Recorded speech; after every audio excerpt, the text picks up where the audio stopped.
How many of you knew that I was going to start this episode talking about me learning how to handwrite? I know, it's the day after Christmas. You're all listening to this and being like, oh, what Christmas reflections does he have for us today? And it's learning how to write. And I've written so many cards and I've written so many little things over the past couple of weeks just to remind everyone, that we still can communicate by our hands holding this little thing that makes this legible mark that then conveys some sort of message to everyone. But I remembered when I was writing, because someone was talking about my writing and I said it's illegible, but other people would say, wow, it's so neat and tidy. How come you write on an angle like that?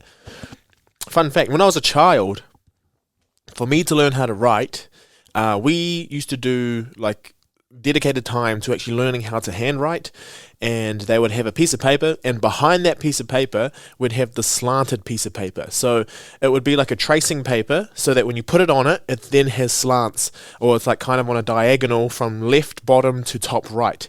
That taught us that every letter you start and every consecutive letter should be sitting within that slant. So it's not too slanted, but it's just enough. And then that way we got taught how to flick the rest of the letter so that it looks like it goes into the next letter. I was about 6 or 7 when I learned how to do this, and I still remember it, and it's still how I write now, because we had that piece of paper behind our paper that we would write on pretty much for the rest of our primary schooling life. The funny thing is, and it's kind of leading on from what Selwyn was talking about, where he was talking about te reo tika, rere, and then so on and so forth. We learned how to write. So we learned how to get the flow of it, like te reo rere, or the rere of the writing. So the flow of the writing. We learned how to get that, but actually we weren't learning what we were writing. We were just copying stuff and we were writing it out so that it looked really nice. But if you were to ask me what it was that I actually did write, I couldn't damn tell you. And my reflections for this year is that there have been moments in my entire life, and especially this year, where I've looked at the year and there are just blurs. There are areas where I really cannot tell you the clothes that I was wearing, the people I was affiliating with, the types of things I had learned in that time. And it's because there are a lot of times in there where things were so stressful that I just went through the motions to get it done. My huge reflection is that I want to be more intentional with where I'm putting my energy, and that I have such amazing people around me that I need to be intentional about the energy I give as well as the energy that I receive. A lot of people now have opportunities for me, and that's opportunities in speech marks, because they understand the cultural capital, or the capital in general, that I can bring to a team. And I need to realize my worth now, and realize that, I am the one who's creating my opportunities as well. And I've had amazing people who have given me these opportunities. And all these other people who say that they have great opportunities for me can get to the back of the line. But anyway, time to get into this episode. Let's get it.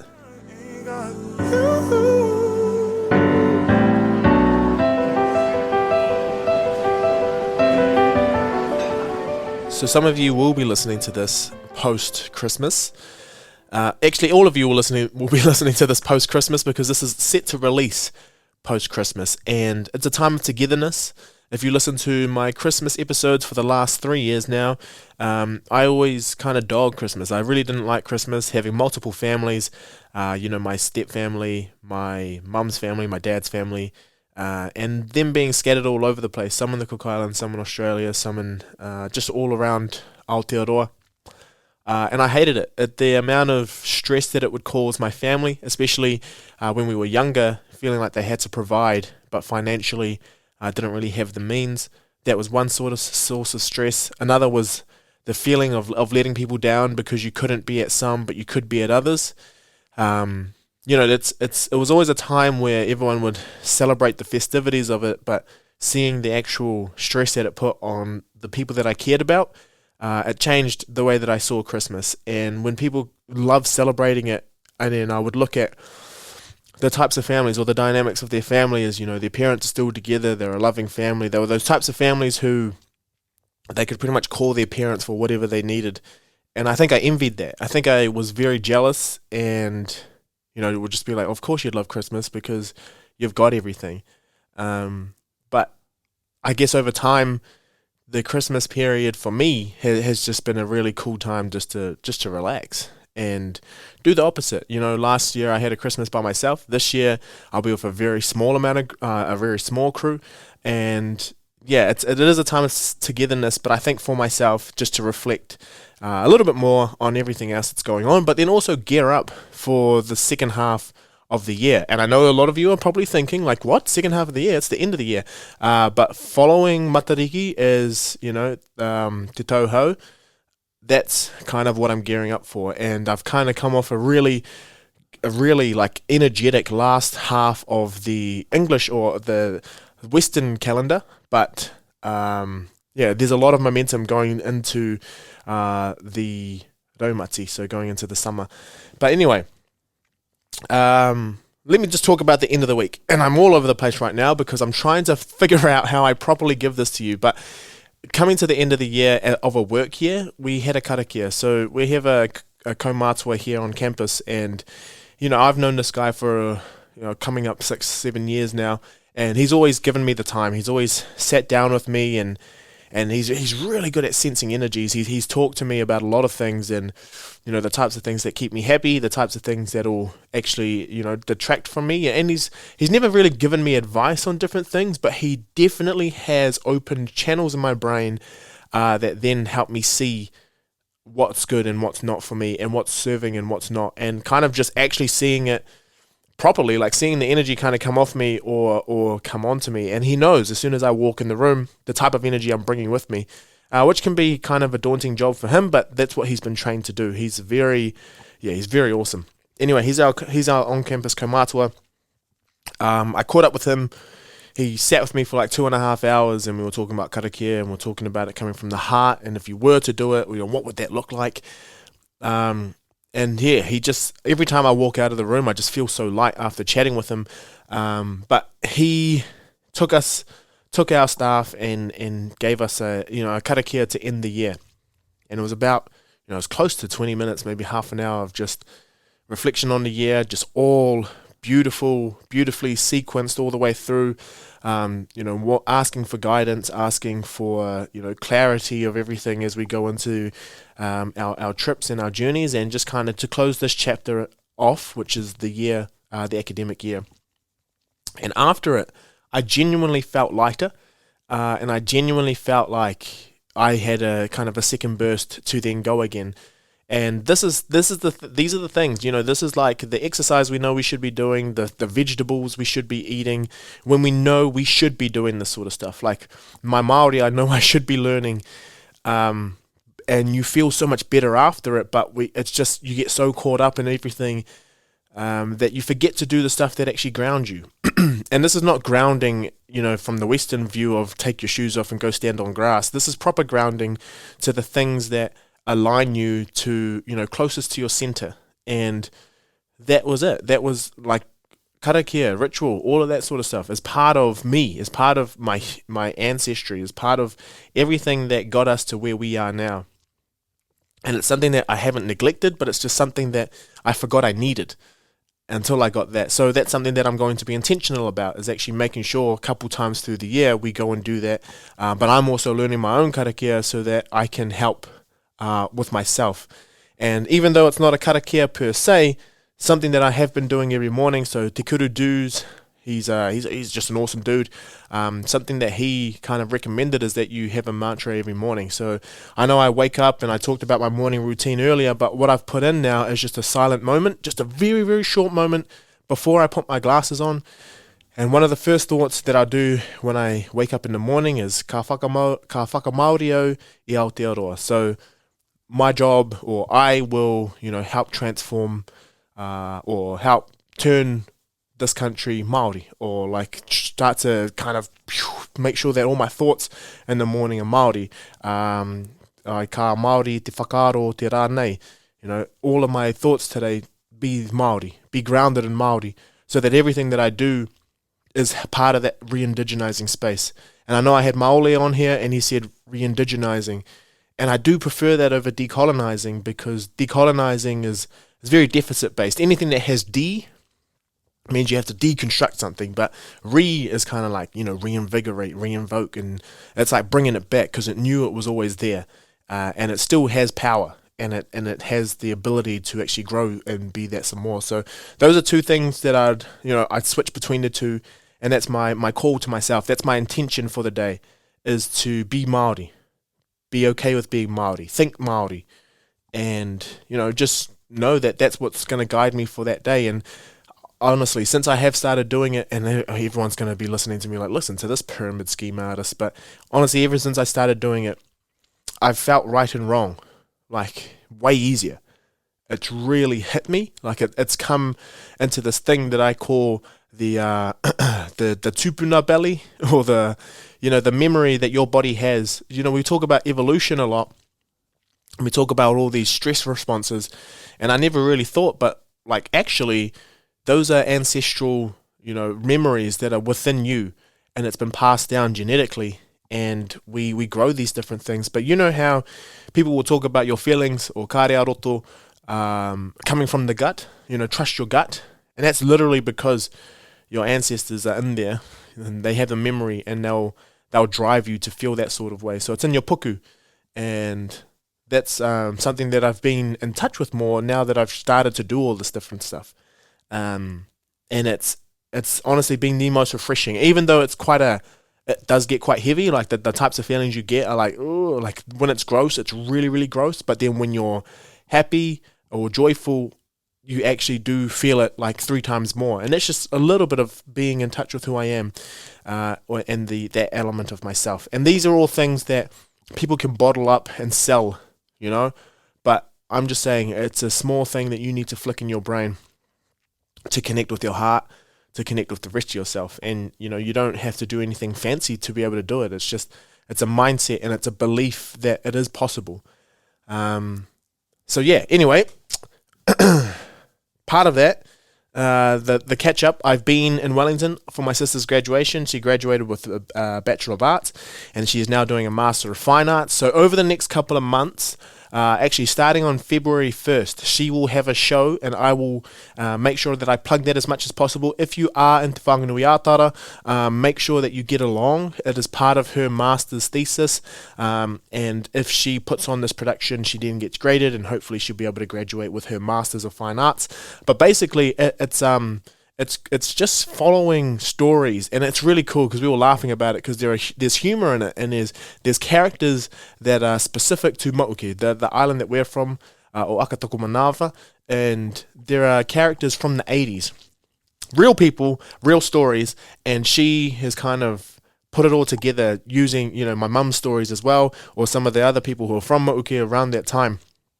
Although the humor is hilarious, the humor will be that much more funny for those people who were there or who understand the context. So that's just something, if you're keen to get involved or keen to go support my sister, that would be absolutely amazing. She has been very intentional is the word, about having an all Cook Islands cast, trying to get the backing cast to be Cook Islands, and one character is speaking fully Cook Island Māori. So I think this is one of the first times that something like this has ever been done, and she's been very intentional about it. If you were to ask me 2 years ago about that sort of approach, I would have said it's absolutely ridiculous. You don't need to do something like that for it to be out there.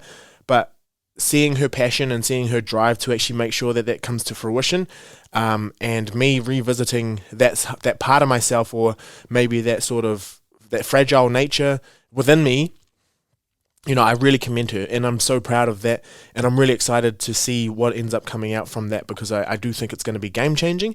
I spoke to Tōwhinga from Laughing Samoans. I mentioned that as well, and it was something that he got excited about, and if we all remember, he was kind of one of the initial people who brought like Samoan or Pacific humour to the stage, and for it to go mainstream. So if he got excited about it, then I think everyone else should as well, because obviously he is someone who had to fight, I guess, to become on the mainstream, but then selling it from a purely specific, like, Samoan way, and that then sold. So yeah, I mean, that's something that I'm excited for. But what I wanted to say is that when I was in Wellington, so we've already seen one interview come out from my time in Wellington. That was with my boy Selwyn Te Pā, and he also graduated literally like a couple days after we recorded that. And I don't know if I'm manifesting this, but a lot of the people who are coming into my circle, now that I tell them, I'm on this reclamation of my reo and starting to use it a little bit more, but starting to think it a little bit more, just how supportive people are. When I tried to do this a couple of years ago and speak more reo, and because I'm just very vocal and I'm very staunch with what I do, probably too staunch at times, but sometimes you need those people. Like I have been told that it has been too much. And we can see my belief in those different things that people would say, because then I would just tone it and go totally the opposite way. I'll try to be as Pākehā as possible because I wanted to fit in. But now that I'm really realizing what's happening, I'm actually just wow, I actually don't need to please everyone. I just need to create that circle. So that's part of my intention. Part of my intention is to have those sorts of people around me. And the types of people I've been able to interview are amazing. And I'm so stoked, and I'm really excited for them to come. And this is not how people fucking jump on social media oh my gosh, you're not going to want to miss this one. Look, if you miss it, you miss it. But these episodes will be there all the time, so you can go back. If it serves you at the right time, be intentional about where you put your energy. If listening to me messes you up, or if the stuff that I'm talking about at that time doesn't suit you, or doesn't feel or you don't feel like you can take those tools right now and apply them, maybe make a note, and then you can come back to it when you're ready. But don't feel like you have to follow it because you are, you're a fan, you've listened to all of them. That's awesome. But remember, this will always be there. It's up in the cloud, it's up in the ether.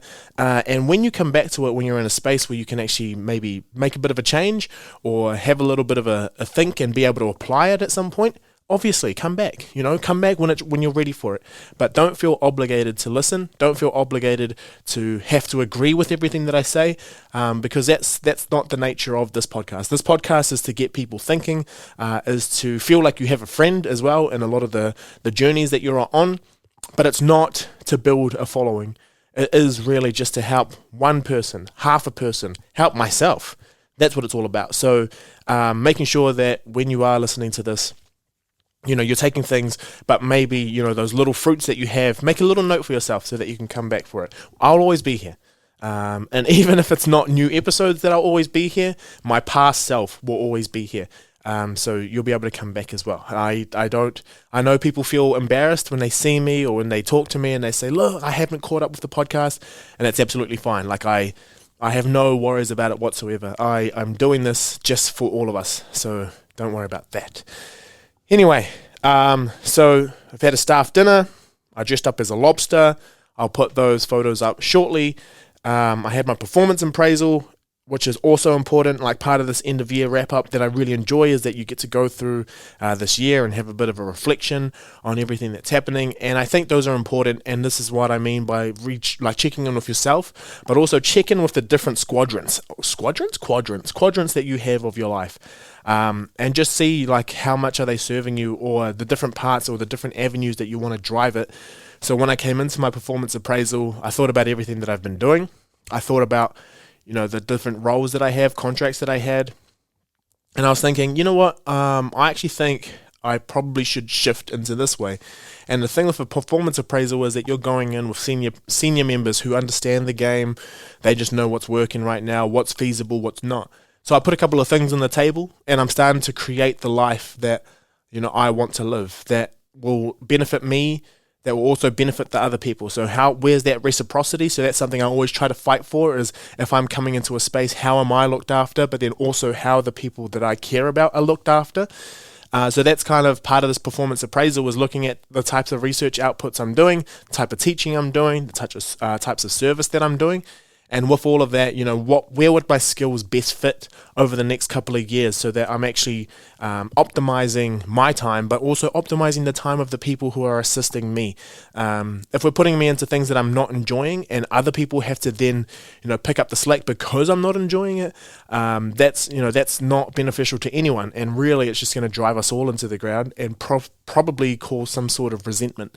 So that was a really cool thing about a performance appraisal. And, it doesn't need to be a performance appraisal for your job, but think about the different things that you're involved with and think about the most optimal way to use your time. Now, not everything can be optimized. I've been really trying to fight to use, like, maramataka is the thing that drives activity every now and then, but also we live in a capitalist society. We live in a world, where you need to pay your bills. So some things may not be optimal, but be aware on these days or on these time frames where we know energy will be low, just schedule it. Just be like, okay, well, if we're going to have huge meetings or like huge board meetings or huge strategic meetings, maybe we put it around this time of the year. So look at your entire calendar and then you can kind of use them together, because unless you create an indigenous school where you're off the grid and your money, like everything's just going to be paid for, I don't think, we could necessarily just go into maramataka, but I think we can shift that way. We can definitely cater towards it a little bit more. But I think for us, to be grounded in it a little bit more, if we're aware of the both and kind of create some sort of hybrid, then we can please the people on both ends. And you can also feel a little bit better as you're doing it. I did not plan to talk about that. So if it doesn't quite make sense and you want to come at me, please be nice. But, that's shout out to Josh as well. Josh and Caitlin. Sorry I couldn't make your wedding. I hope you had the best time ever. You two deserve each other. You've been together for as long as I've known, and it's awesome to be able to celebrate love. So that's 2 weddings in the last 2 years for our family. It's amazing. It's amazing to see all that sort of stuff happening. But anyway, that's my very, very, very small token that I can give you for today. And just remember, anything that you can do to help re-indigenize your space, or anything that you can do to help reconnect with yourself, whether that's an indigenous perspective or whether that's just who you are, that makes you feel like you can flourish and makes you feel like you are getting energy and gaining energy from the things that you're doing. That's all I can say for now. I'm totally humbled by the amount of people who are messaging, just saying that, I've encouraged them to start their reo journey. I'm still learning. I'm very, very new to a lot of these learning concepts for Māori, but I'm enjoying it. And I think if we can start to build a community, if you want to be part of that community, definitely reach out, and I'll try to create something so that we can, make sure that we kōrero and get more time to practice. But anyway, I love you all. We're coming into the new year. Stay safe, please. Take your time. No need to rush anywhere. Please do not drink and drive. Have that all sorted for yourselves. We want to be here for the long term. Anyways, love you all.